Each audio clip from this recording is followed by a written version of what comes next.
ભરૂચથી 2 આરોપીઓને દબોચ્યા। Bharuch local crime બ્રાન્ચે અંકલેશ્વર જેડીસી વિસ્તારમાં તારીખ 8 ડિસેમ્બર 2025ના રોજ અલ્ટો ફોરવ્હીલ ગાડીમાંથી થયેલી 10 લાખની ચોરીના ગંભીર ગુનાનો ગણતરીના દિવસોમાં જ ભેદ ઉકેલી કાઢ્યો છે અને 2 આરોપીઓની ધરપકડ કરી છે।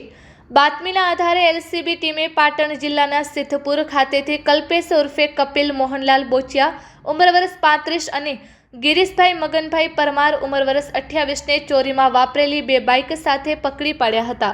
આરોપીઓની પૂછપરછમાં સામે આવ્યું કે તેઓ ચોરીનો પ્લાન બનાવી વીમાનું કામ કરતો કલ્પેશ બોચિયા બીમાર પથારીવશ લોકોના ડોક્યુમેન્ટ્સ મેળવી તેમના નામ પર કેશમાં 2 વ્હીલર ખરીદી કરતો હતો અને ચોરી કરવા જતા પહેલા જે વિસ્તારમાં ગુનો કરવાનો હોય તે વિસ્તારના આરટીઓ પાસિંગની ડુપ્લિકેટ નંબર પ્લેટ બનાવી તેનો ઉપયોગ કરતા હતા। પોલીસે ચોરીમાં વાપરેલી 2 બાઇક અને 3 મોબાઈલ મળી કુલ કિંમત ₹1,30,000નો મુદ્દામાલ કબજે કર્યો છે।